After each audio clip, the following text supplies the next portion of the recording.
This is going to be cool. That's really good. Right, good evening everybody. I'll start. Give the agenda sorted out, that'd be a good start, wouldn't it? Right. Emergency evacuation announcement. The meeting will be audio recorded. Should we be required to evacuate the building, would you please leave the room by the door to the fire escape staircase, which is down. Please hold both handrails in case the stairs are wet or slippery. If anyone is unable to use the stairs, will they please allow others to exit the room before they go to the fire escape door, where they can then be given assistance. The assembly point will be the public car park at the side of the civic suite. Don't delay your evacuation to collect any belongings, and don't return to the building until given permission to do so by the council side. Hiya, Jamie. You just missed the emergency evacuation announcement. We'll look after you, mate. Trust that I should know it by now, really. Right. Item 1, apologies for absence. We have none at this point in time. At the moment. Right. Non-members attending. I see none. Right. This is where I run into difficulties. Minutes of the meeting held on the 27th of January, which of course I wasn't at. That's all right. Were you here, sir? I was. Do you think they were true record? Yes. Right. Well, there's nobody else to argue with you, so. Does anyone know if I was here the last one? Happy I sign them as a true record? Yes, I'm happy to do for you to do that.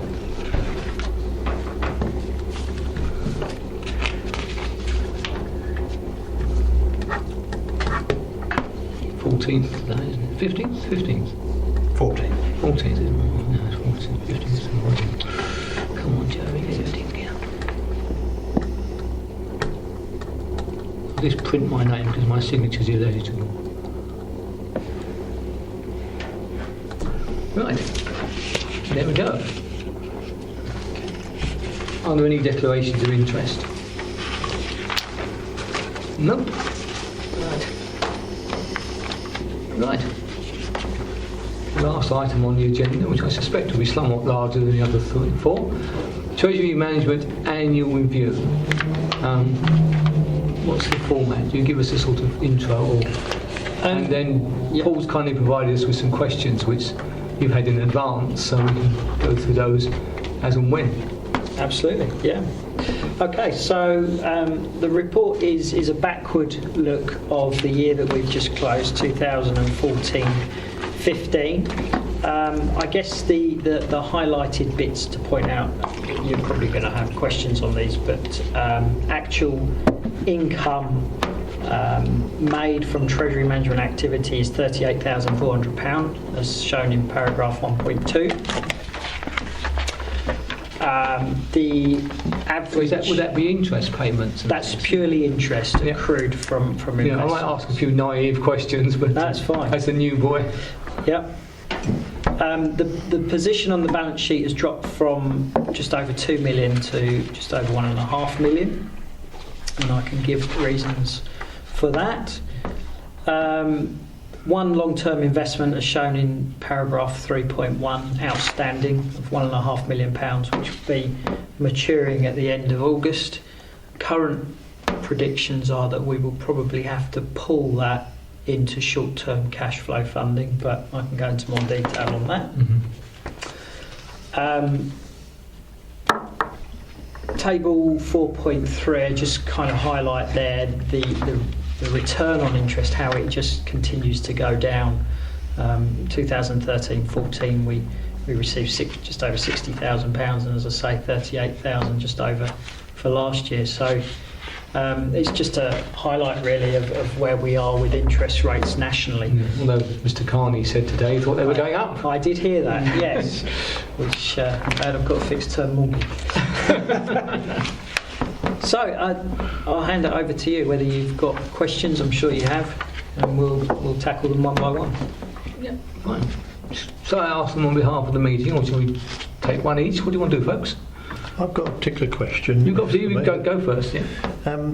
On 4.1, we talked about the possibility of interest rates rising, and the chances are they are going to. You've estimated they're going to go from 0.5 to 0.75, but is that the opinion also of Capita?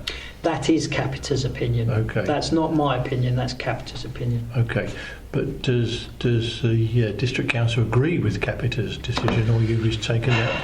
Yeah, I mean, we can only really go on historically where Capita have said we would be against where we actually are over the years that we've used them. And the trouble is, because we're in kind of unprecedented times with interest rates, and we have been now for 5 years, is it? We've been at 0.5%.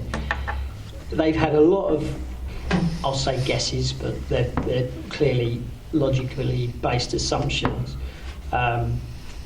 that interest rates were going to rise, and every few months they'll be put back. So all I can say really is that is their latest forecast based on where they see the market being. They do benchmark themselves against other financial institutions. One of them is, I think, a company called Capital Economics in London, and they tend to be very similar in their forecasts. So personally, given what the Governor of the Bank of England has said today, I would think what they're saying here, October 15, is a possibility, but I wouldn't like to nail my colours to the mark. Say it would go up gradually, not to provide too much a shock to the economy. Yeah, I think that obviously Greece is a big factor. Now we hope that whatever deal they're putting in place will be taken, and the Greek economy can then be left to, they can bring in their austerity measures and can be left to try and build things back up. But if let's say if Greece do suddenly leave the euro, I don't think anyone really has a clue what repercussions that's going to have across the rest of Europe. Has Capita got a view on that? They don't like to say. I pushed them on this, but no, they don't say. I'm sure they've got personal views, but Yeah. One thing is for sure is that the interest rates can only go in one direction, can't they? But I think October myself is a little bit too early for it to rise, but we shall see. yeah. Right. Okay. Do you want to address the questions as they are on the paper? That might make life easier. Okay, than yeah. us reading them out and you listening to us. Yeah. Okay. If you're That's happy okay to do that. Yeah, because I've got some questions, but I can see that questions 1 and 3 are questions that I've got noted down Right. anyway. So I suppose Have you got any at the end, Jamie? Yeah, I'm going to just tick them off as we go through. Those were only suggestions. Yeah. It's then for you to ask your own questions, but if you hadn't got any, Yeah, no, that's fine. I think I've got some more anyway. we're probably going to cover the same. Yeah, I mean, 1 and 3 I have got here as questions, so that's fine. Is it best for someone to read the questions, though, for the benefit of the tape? Yes. Yeah. If I read the question and then try and address it, and then if you have further questions, chip in. So the first question was relating to paragraph 3.1. What factors have led to the fall in balances over the year from 2.014 million to 1.508 million? Well, basically, if I had this report this time last year here in front of me, box 3.1, which shows our one long-term investment, this time last year showed 2. And there was another one we had for £500,000 that was on investment, I think, for 8 months. During the year, that matured, and we had to pull it back in for short-term cash flow reasons, primarily to fund the purchase of the waste vehicles, went towards purchasing them, which is another question further down. But weren't we going to give ourselves a loan for that?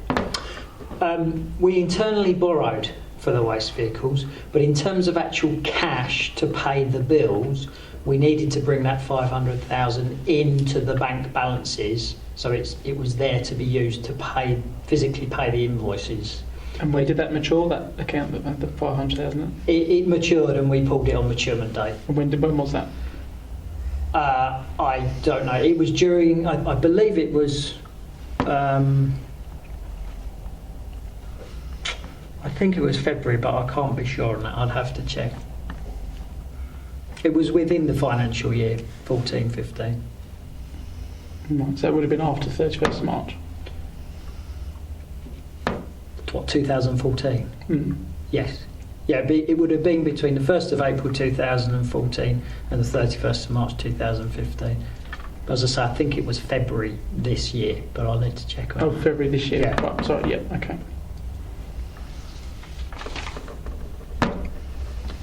Any other reasons at all? No, that's purely it. I mean, It's a 506,000 difference, isn't it? Yeah, so it's majority of it is that 500,000. And out of interest, do you know what the total cost was for the completion of buying the refuse trucks? Yes, I do. Or do I? I've got the approved figure that was in the capital programme, which was £2,388,782. I'm not sure if it came in at exactly that, but it was within that figure, within about 50,000 of that figure. Okay.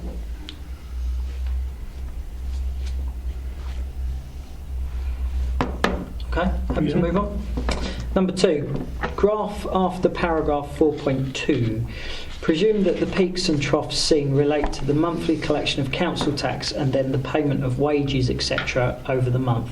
What do the higher spikes represent? Basically, this is really timing on specific income streams that build up during the year. Now we have regular income that comes in monthly. We have a housing benefit subsidy of about 1.5 million that comes in.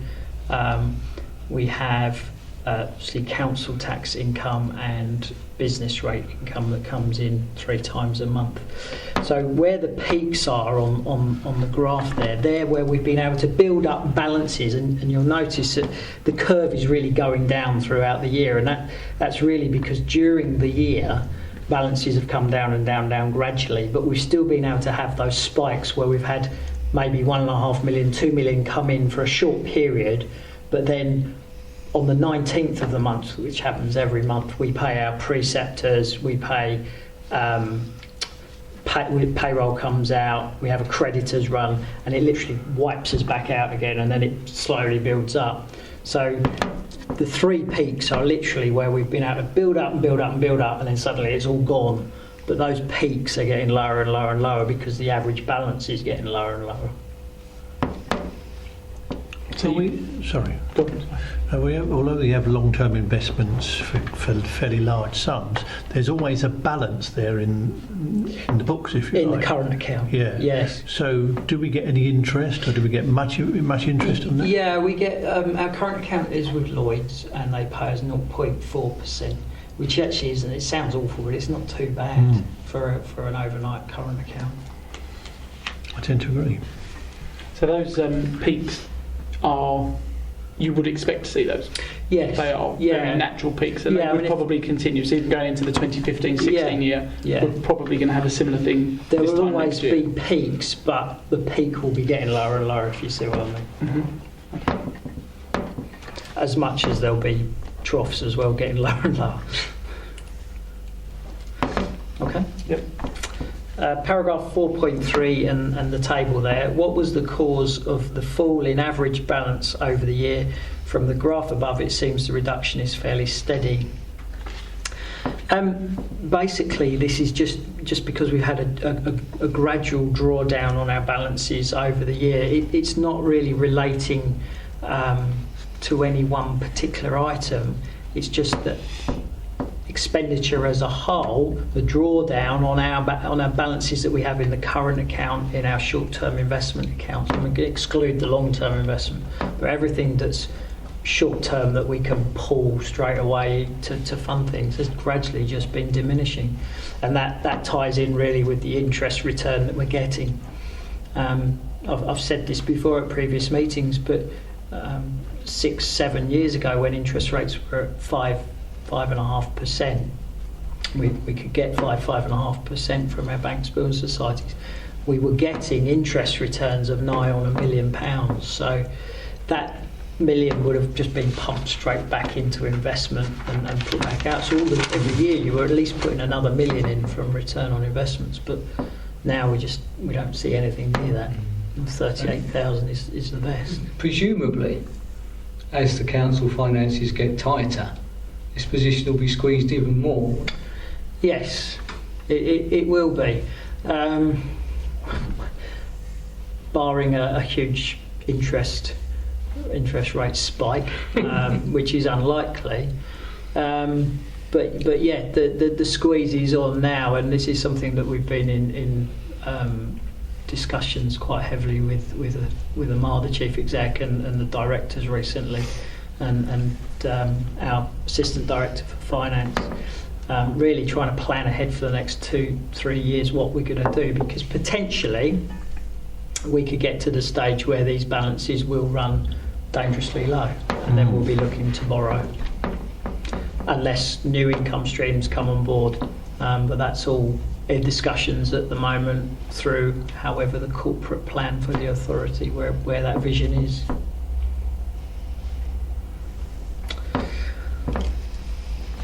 Paragraph 4.4 and the graph above it. Presuming that the fall in the average rate around August relates to the maturity of the Lloyds deposit and the reinvestment of the same, base rate has been 0.5% for the last few years, and previously Lloyds were offering 1.01. Do we know from Capita what factors led to Lloyds only offering 0.95%, and presumably the market offering less of a return for this deposit? Barclays Bank Reserve and Handelsbanken Reserve accounts respectively provided an actual rate of 0.65% and 0.7%, assuming base rate at 0.5%. So in effect, the question is really why has our long-term investments dropped from offering a rate of over 1% to now below 1%? It literally comes, I asked Capita this one, and it literally comes down to interbank lending rates. So where their rates are increasing on borrowing between each other, they obviously have to pass those costs on to us, so we get less of a rate of return on our investments. Having said that, 0.95% with Lloyds is way, for 365 days, that is way above anywhere else we get. I think the next best was nationwide at about 0.75%. Bearing in mind that interest rates are going to go up, or we feel they're going to go up, would it be best to wait until they do to have any long-term fixed investments so we can take it, or at least not commit ourselves to a long period of time and wait for the interest rates to rise? Yeah, so with the 1.5 million, which is really all we have to play with at the moment, that matures end of August, I think it's like. 28th of August. So when we get closer to that date next month, we will have to consider all our options. But definitely, I personally, I need to speak to our assistant director and get a steer from him. But I wouldn't want to be putting that away for a year if clearly Capita are saying interest rates are likely to rise, and particularly today around what the Bank of England have said. So we may know nearer then what rates are going to do as it's getting closer to October, where Capita are saying. But I would think we need to keep that as short term as possible if rates are suddenly going to spike up. And hopefully by then the situation in Greece, which could have an effect worldwide, may be clearer. Yeah. There is also the possibility we may need to pull most of that 1.5 million, if not some of it, to top up our balances because they're diminishing so much, literally just to pay our bills. Again, that's a discussion that needs to take place, because we could leave that and invest it, and if rates are good, invest it, and we could borrow to pay our bills, or we pull that and continue to be debt free but still be able to pay our bills. So there needs to clearly be some thoughts around that and some decisions made as we get nearer to August. Quite worrying, because we have to keep a minimal reserve, don't we? at all times. Yeah, we have to have a reserve, but in terms of reserves in our balance sheet, they're different to cash. So cash, if you look at cash, what we have in the bank or what we have on long-term investment isn't reflected.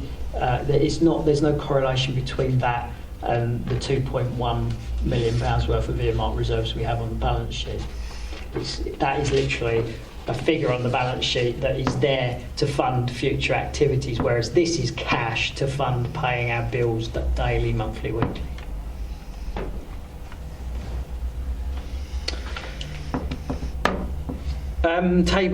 Question number 5, table in paragraph 5, concerning capital expenditure. And the question is, what did we not buy in 2014-15 that we had budgeted for?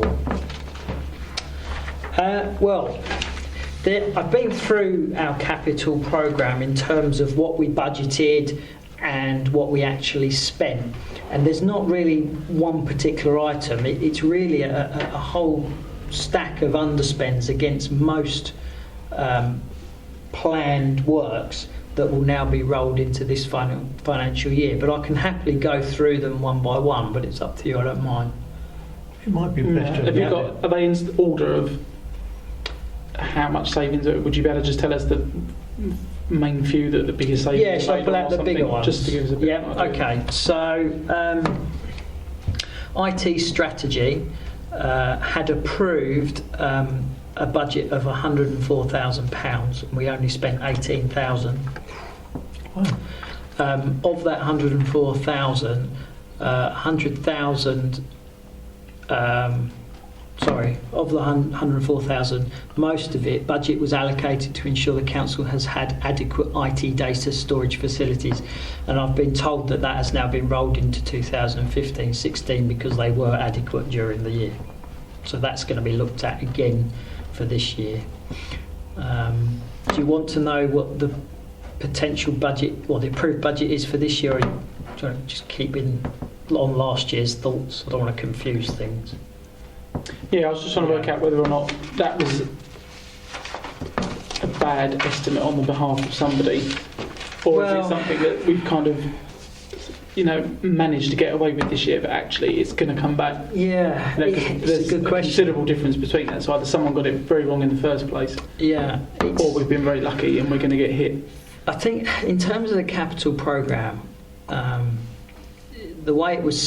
capital programme was set by our predecessor, Section 151 Officer Yvonne Woodward, who left the authority as part of the redesign in the new year. Now, she obviously put the capital programme together based on what key officers were telling her from the bids that were put in.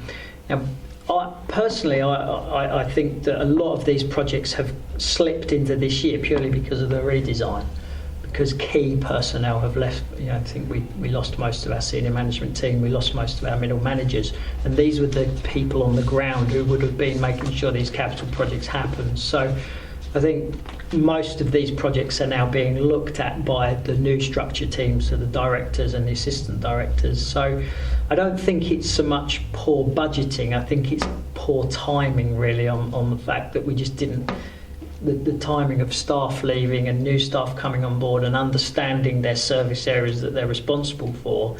These areas are only now really beginning to be looked at again, which is why all of these underspends are being rolled into this financial year. Well, you're saying then they'll have to be reserved again in this financial year? Yeah, they're not lost. So basically what happens with the capital programme, any underspends will just be rolled into 2015-16, and those projects will be looked at again this year. And it may well be that some of the assistant directors in post now say, well, actually what my predecessors said we're going to do, I don't want to do, I don't feel we need to do. But they're looking at those items as part of their service reviews. Presumably the longer you postpone doing things with the squeeze on finances, the less chance there is. Forgive me, I don't understand too much about local government finance, but can you sort of cross-subsidy between capital and revenue, or is that a no-no? No, you earmarked capital expenditure cannot be used for revenue projects. You can use revenue funding to top up capital spend, Right. but not vice versa. So what's in the money that's earmarked in the capital programme is capital money. And so anything that's not spent will literally just be rolled into the following year and added to the following year's budgets. And then it will just keep rolling Right. until it's used. So you've got some sort of end-year flexibility to allow you to roll it forward. Yeah, absolutely. Let me highlight some of the other main ones.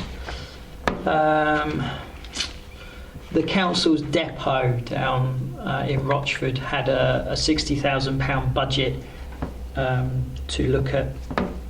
I don't know if you're aware, but back in, I think it was at the beginning of 2014 when we had the floods locally, the depot was badly affected.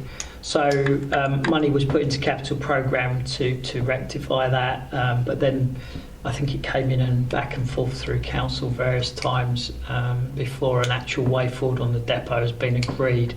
So that just got rolled into this year.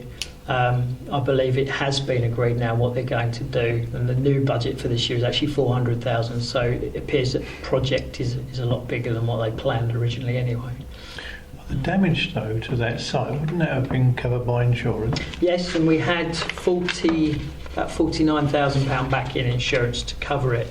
But I think what the part of the plans are now is, well, okay, we could build like for like, but surely it's going to flood again. So I think now they're considering putting it on stilts and all sorts of things. So hence the budget's gone up to 400,000. So that was a big underspend. Car parks, £20,000 budget, £1,900 spent. What's that, maintenance? It says here it was for lighting upgrades and a general programme of works. Because I don't get involved in any of the capital meetings with the heads of service, I don't know what the capital programme there would have been, but I guess it's probably just a general upgrade programme for our car parks. And again, that's been rolled into this year and added to this year's budget.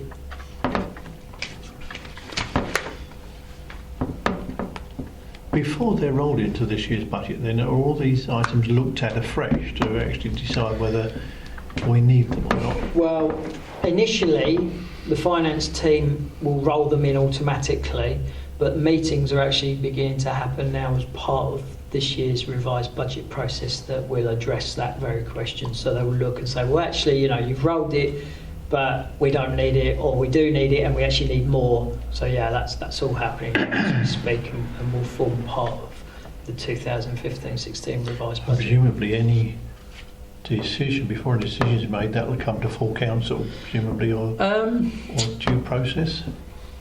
I'm not sure on revised capital budgets. We come into full council with revised revenue budgets. I have to check on that because I've never been part of that process. Isn't there something on the agenda for the council depot next week? Yes, I believe there is. Yeah. Mm. Yeah, I think the car There park is. one would probably be the resurfacing of Back Lane. I know that the depot, because it's such a big contentious issue, has been through council many times, keeps coming back in. But little like programmes of works where they're rolled, I'm not sure if that would or not. I'd have to check on that. Signage enhancements. So this is where we have a programme to replace and upgrade highway directional signage. Again, it's just a rolling programme of works that was in place with the previous estates manager. There was a £9,000 budget, £2,000 spent. That's for highway signs. Yeah, so these are highway signs that we look after. So there are some signs within the district that we have responsibility for. Yes, there are. That would include road name signs, yes? I believe so, and also the signs where it says "Welcome to Rochford District" on all our boundaries. The green Okay. signs. So we're not talking about your standard highway. No. Speed limits aren't. No. Obviously That's thinking, all highways. how have we got involved in that? Another push from council. Yeah. No, We are, of course, responsible for some lampposts as well, aren't we? we are. Yeah, in some of the footpaths between roads, we're responsible for them. Car park lighting, Yeah, so not a big budget, but £9,000 mine nevertheless. Play spaces, £28,500 budget, £6,500 spend. I don't know what the programme of works was there, but it's been rolled into this year. Cherry Orchard Country Park, £58,000 budget, £47,000 spend. Hockley Woods, £40,000 budget, £12,000 spend. That says here relates mainly to uncompleted works for staff facilities. 20,000 to develop concessionary facilities. So there's obviously going to be some kind of toilet facilities and mess room facilities put in for staff down there. That hasn't happened. Okay.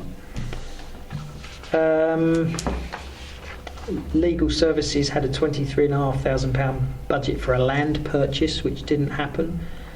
I don't know where that was for. We did purchase some land, didn't we? We purchased some in Cherry Orchard. We did. Yeah, but I'm not sure if it was for that No. or not. Well, it wouldn't be because That was this year, wasn't it? I think we bought that. yeah, so that came out of the Cherry Orchard budget. I thought. Well, it would have been a capital expense, so it would have been on here. Unless it didn't, the price we paid didn't reach the budget. Possibly.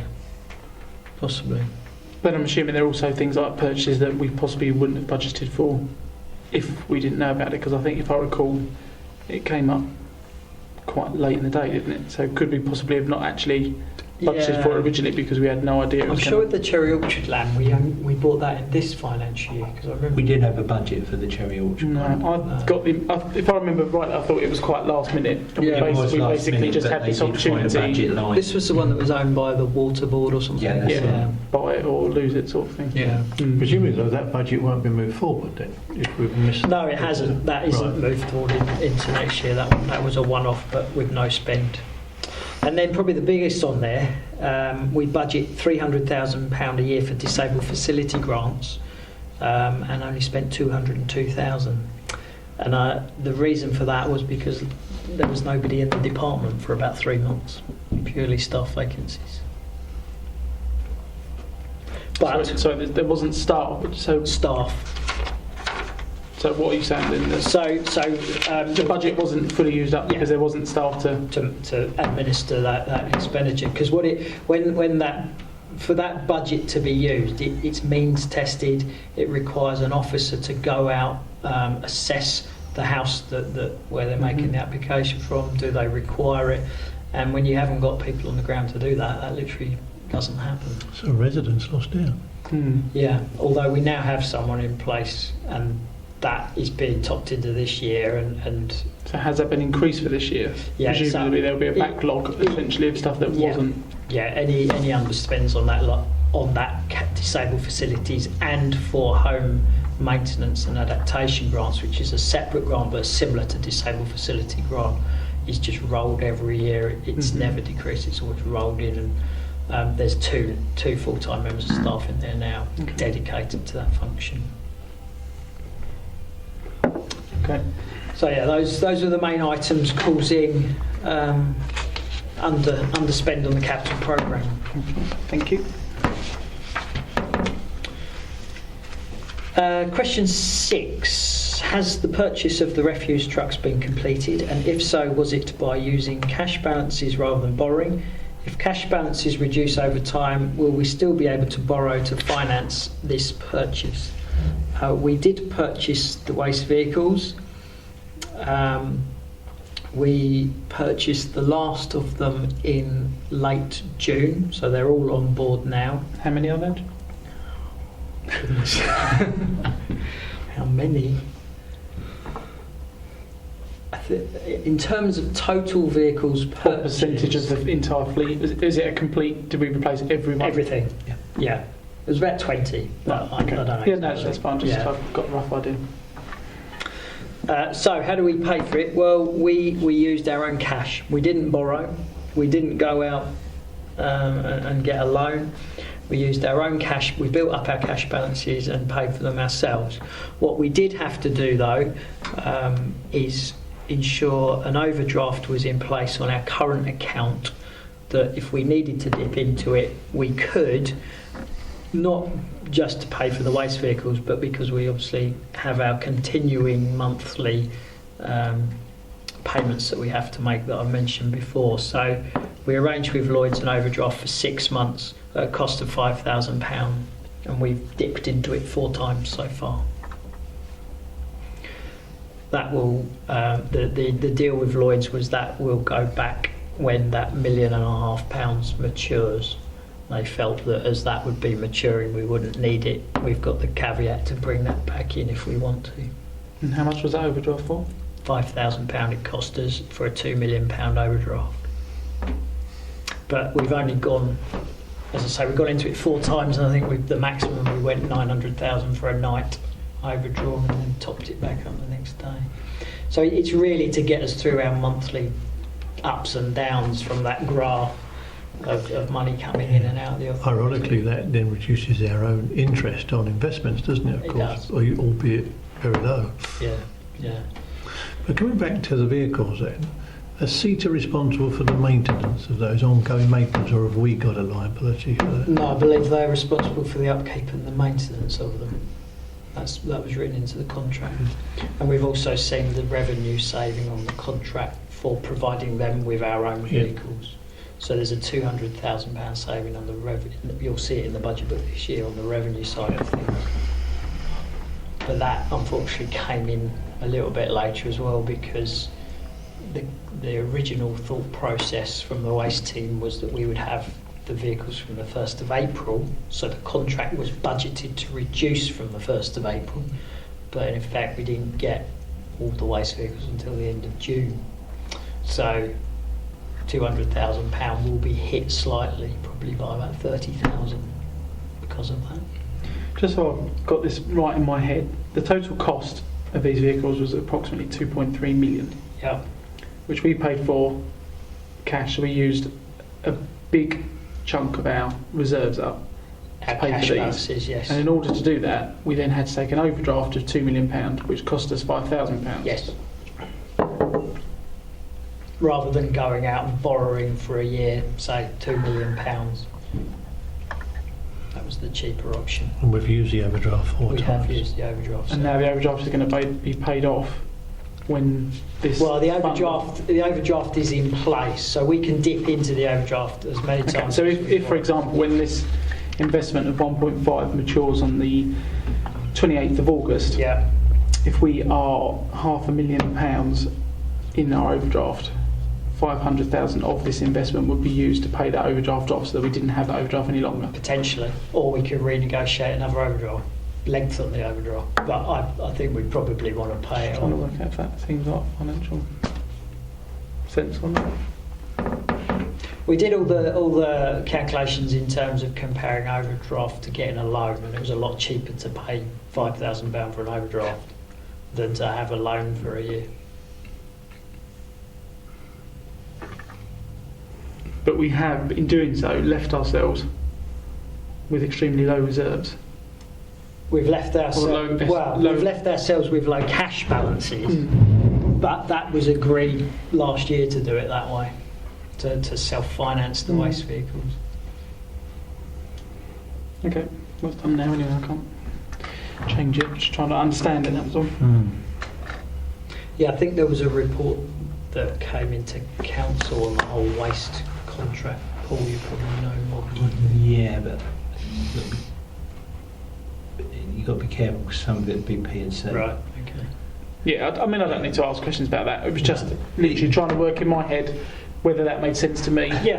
At the time they looked at the purchase of the waste vehicles, it was looked at leasing costs because they went to Capita and actually got examples of Yeah. leasing costs and got them to do a lot of work on that to see if it was better to lease the vehicles, and it went on quite a bit Yeah. to which was the most favourable method. I know the Section 151 officer, she looked at every viable option, which was leasing, externally borrowing or internally borrowing. And internally borrowing was the cheapest option at the time. It came from a recommendation from the review committee, of course, to purchase the vehicles, didn't it? Yeah. Before my time, I think. But the reason was, when Fountain had the grounds maintenance contract and then went into administration, we had no vehicles. We were stumped. And at that point they realised if CETA, for any reason, went the same way and they had the vehicles, we'd have nothing to do refuse collections with. And it was decided it would be better for us to own the vehicles and let CETA use them and maintain them. But if anything happened to CETA during the time of the contract, we would have the vehicles and would be able to continue the refuse collections. Otherwise we wouldn't have any vehicles. I understand the logic behind wanting and purchasing our own. Yeah. I don't know. I think possibly it's just the way it's been financed. Well, for me, there's a concern, really, with regards to the future of it and the fact that how low this could possibly go. And hindsight, we all know is a wonderful thing. Yeah. But I'm kind of sitting there thinking, well, the total cost was 2.3 million, which we paid in cash. We're possibly now going to lose some of the 1.5 if we should be overdrawn in paying that off. It cost us £5,000 to arrange that. If we'd have kept it and perhaps arranged it another way, we would still have that investment now and be talking about it. We would, but you've also got to bear in mind that if let's say we externally borrowed, we would have to pay back that loan at some stage. So we would probably, if we'd have done it, we'd have probably done it over 5 years or something, the borrowing. But there would have been interest payments to pay that back every 3 months or 6 months. Or if we did it over a year, we'd have to be finding that in a year's time. So I think that. I'm sure at the time the decision was made. Yeah. I'm sure it was scrutinised, but I mean, I'm looking at our cash flow forecasting for the next 6 months. I'm actually quite hopeful that we won't. By the time we get to that low, the overdraft ending in September, our cash balances will begin to climb again, hopefully. So I think that 1.5 million will be able to reinvest or do whatever we want with it. I'm hoping we're not going to have to dip hopefully into lose a significant amount of that paying off an overdraft. The way I mean, from the forecast I was looking at today on our system, the 1.5 million won't be touched, but there is a risk that it could be. I mean, we don't know what uncertainties lie ahead. There could be something that comes out that would work in the next 3 months that we've got to find cash for. Yep. Okay. Yeah. I do remember that the review committee looked into it in great detail before recommending that we purchase our own vehicles. That's right. That's about 2 years ago, I guess. Wasn't Yeah, it was. That's when we first started looking at it in 2013. Yeah. But what is the working life of these vehicles? Do we know how long is that? I was speaking to Marcus Houghton, the Assistant Director for Environmental Services, the other day, and he was saying, I think between 7 and 10 years. So potentially in 7 to 10 years we're going to have to consider our options again. So is this something we could budget for over 7 and 10 years? We need so to. Instead of doing it all on year 6 and trying to find that. Absolutely. Are we already looking at this? Somebody? Well, Marcus, that's part of Marcus's role is to start considering that, put a project plan in place to what we're going to do, to think about what we're going to do in 6, 7 years' time. Okay. But we couldn't put something in the budget though for each year on a cumulative basis for 6 years, can we? Can we do well, that? we could put revenue. If our revenue receipts build up, we can put revenue receipts away into reserve and gradually put aside a pot of money if we can. But obviously, our revenue finances are being hit as well, and that's all dependent on what happens with government funding in the next couple of months. So. Yeah, it's going to be interesting.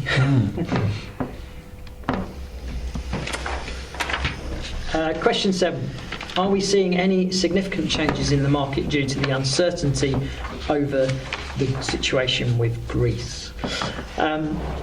Undoubtedly, there are uncertainties daily within the whole Eurozone because of what's happening with Greece. And it's having knock-on effects wider than the Eurozone as well. I don't know if you read, but in China last week the stock market collapsed pretty horrendously. In terms of our exposure, because of the risk criteria and risk selection process we take, we have no direct exposure with Greece. So that's the good news. Obviously, though, if problems continue in Greece, that is just going to have a continued downward effect on interest rates as a whole across the Eurozone. So it could potentially impact some of the banks that we deal with. And I'm thinking particularly someone like Handelsbanken, a Swedish bank that we've got balances with, who pay a pretty good interest rate. I dare say they must have investments in the wider European market. So potentially, they seem to be the only ones lending at the minute. I don't know about your clients. I know lots of mine now. The names are changing on Indeed, whose interest you're noting, and it's always Handelsbanken. Yeah. But again, that particular question, is that something you can take advice on with Capita? In terms of our exposure? Or? Yeah, or the exposure to foreign banks? Yeah, so when I chat to our relationship manager weekly, and when they send us credit rating reports daily, and when they look at our investments monthly, they give us kind of a risk measure, if you like, on where our balances are at, and they deem us to be as safe as you can be where we've got our cash. So our cash at the moment is in Lloyd's current account, where the overdraft is. If it's not in overdraft, it's in surplus. We have a Barclays reserve account, which has only got £10,000 in it, and we have the Handelsbanken reserve account.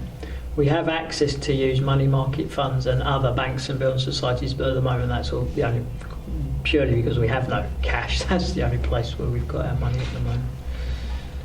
We don't want to see another Iceland situation, do No, we? no. I mean, Capita, as I say, Capita provide us credit updates on a daily basis, and that isn't kind of just reactive as well. They will give us warnings. They will build the picture up. The more they know about institutions, they'll build that up daily. But they are telling me that Handelsbanken are a safe place to put our money. That leads on to a question, if I may. Yeah. Because obviously we do use Capita, and I think it's a good thing that we take their advice. Yeah. Or we don't have to take their advice. We listen to their advice and make our own decision. And they only charge £6,000 a year. But I do remember at the review committee some time ago talking as to whether Capita can do more for us. And I'm not sure where that was taken. Well, we invited Richard Basin, who's our relationship manager, in to give a training session where members were given the opportunity to basically see what more they could offer. I don't know if you were there. I wasn't there, but I don't know. Don't think so. I believe that most, I can't, was it opened up to wider council? I think it must have Yeah, it was been. all councillors. I think last year, wasn't it? Yeah. Back end of last year. I did go in the year. It was October, wasn't it? Yeah. So the short answer to the question is yes, they can offer us whatever we want, but obviously that has a cost. They're giving us everything they can within the £6,000 at the moment. Anything further will add cost. Can they offer us anything more that would save us money? Not that I know of. They always say we're doing well with what we've got. Yeah. To me, £6,000 seems a fair price, to be fair. Yeah. Yeah, I mean, just talk about, because this is a section I've highlighted as well, the £6,000 per year, I suppose actually looking at the contract overall, is that a fixed contract for a certain period of time? Has it been reviewed? When was it last reviewed? And It's a 5-year contract, and it was last reviewed in January 2014. okay. So we're just coming into the second year. So we are heavily reliant on them advising us, because I assume we only take our decisions based on their advice if we don't have anybody. Not 100%. No. So we use a lot of our own knowledge and skills. We have quite a skilled finance team. Yes, don't get me wrong. If we didn't have Capita, we would have to do a lot of work ourselves in terms of looking at credit ratings, looking at sovereign ratings, etc. And they do all that. That £6,000 service provides all of that, and they provide credit watches. They can provide credit updates. They put our staff on training courses. They will come and they phone me once a week. They come and meet the senior team twice a year. So we get a lot out of the £6,000. They're quite proactive then. Yeah, absolutely. And as soon as something happens, they'll be on the phone saying, right, have you considered this? Maybe you want to think about this. They'll do a balance sheet review of our balance sheet as well. So personally, I mean, I agree with Councillor Dre that it's good value for money. But yeah, no, I'd add that there is quite a bit of work that my team do. If we took Iceland, the Iceland problem, however many years ago that was, at the time, a few weeks before that, Capita or Sector as they were saying that it was a safe haven, really. But we as an authority threw things up a bit and said, well, hang on a minute, why are they paying 2% more than anywhere else? This is a bit crazy. So we didn't put our money there, and really just through reading financial papers and using our own skills and knowledge, we didn't. I mean, Capita did eventually, before it happened, they did say, look, we think council should pull out, and advise that, but we didn't have anything there, so we didn't need to worry. On that same sentence, one comment I noticed in the report says that the Capita contract costs £6,000 per year. This represents good value for money for the authority, as we have achieved better results than we might have. How do we know that? And based on what? Do Capita provide some sort of report that says if you had have done this, or if you would have got this return? So can we actually definitely prove? That sentence really is based on benchmarking against like other local authorities. So if we took someone like Castle Point, who use Capita as well, they choose to ignore Capita's advice, and they just put everything in the debt management office with the government and earn 0.25%. So where we take Capita's advice and invest it in low risk, safe, AAA rated or AA rated areas, we've achieved 38,500 on a similar. If they had a similar investment, they'd have been achieving, I don't know, a few thousand. So it's based. That sentence is really based on benchmarking.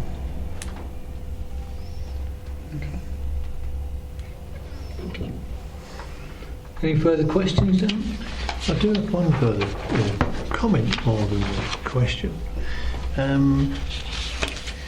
Where are we? On point 2.2, at top of page 5.2, the very last sentence, it says all executive decisions on foreign investment or finance are delegated to the assistant director. Yes. But should that not be in conjunction with the portfolio holder? I think it's dangerous to have that delegated to one person. I know he's got a team behind him, you've got support of Capita, but I thought that would have been done in conjunction with the portfolio holder. That sentence there is literally just changed from saying the head of finance. Both people, so whether it was the head of finance, Yvonne Woodward, or the assistant director for resources, Joseph Ravindram, they're both the council's section 151 officer. So that's why Joseph's title has been replaced from what Yvonne's title was. And that's written down in our constitution that he is the 151 officer and has ultimate responsibility for finances for the authority.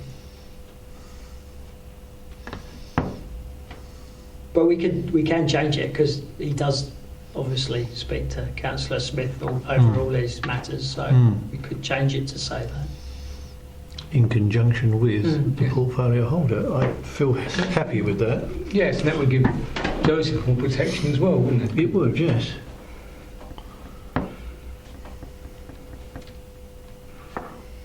Jamie, you got any more? No. That sentence is bugging me though. I'm not. Which sentence I is think that? it's more of a statement of this one about it representing value for money. I would prefer it to say something along the lines of, it's our opinion that this represents good service money based on either the service, the proactiveness of capital or something like that. I think to actually say this represents good value for money for the authority, as we have achieved better results than we might have. I just find that statement a bit... You're concerned there's no proof that that is correct? Yeah. And, I know we take capital's advice, but as we've been told, we do have a good team, so this isn't a personal thing. Obviously, the example you gave there about Castle Point investing their money in some government scheme that gets a low return, well, I would hope we wouldn't do that. No. If our finance team were that good, I would hope that they would make those decisions not to do that anyway, or just make it clearer what that sentence is supposed to say. I mean, I would have... If it's to do with comparing it to neighbouring or other authorities, perhaps just maybe make that... I mean, overall, I had noted here that actually I didn't have an issue with recommending the content of this report to full council, but that one sentence, for me, is... Can change it? Yeah. I would prefer just to see it tweaked So a bit. if I change it to, more. in our opinion, this represents good... Yeah, I just think it's... Or could you actually mention from benchmarking, the authority's done better? Yeah, just something like that. I think for Our me, this is opinion, very black taking and into white. account benchmarking and other authorities. Yeah, something like that. Yeah, I mean, I would feel more comfortable. I just think that explains it a bit better. Yeah. If someone from an outside was looking at Absolutely. that document and saw that, to say this represents good value for money, it's only going to take one person to try and dig out someone that's Freedom offering a of similar information. service for half the amount of money, something like that. So No, I that's think fine. I've got no issue with Capita. I've got no issue with really generally the contents of the report. I would just prefer that. Okay. That's Okay. all. Chairman, you happy for me to change Fine, that? no. I would add, just for the purposes of the tape, that Castle Point put their money in the debt management office purely to minimise all risk. Yeah, I'm sure they do. The name sort of gives it away, really, doesn't it? Yes. Yeah. And also we're going to recommend that the portfolio holder is Yes. consulted. Yeah? Yes. We've got that as well, Matt. I have. I will change those. Okay. Is that all, gentlemen? I think for me that is, yep. Well, thank you very much for your contributions, colleagues, and Thank you. thanks, Paul, and thanks, Matt. I'm sorry if it was a bit like the Spanish Inquisition, but No, that's what it's for. you did well, mate. Yes. You had all the answers. Well. Okay.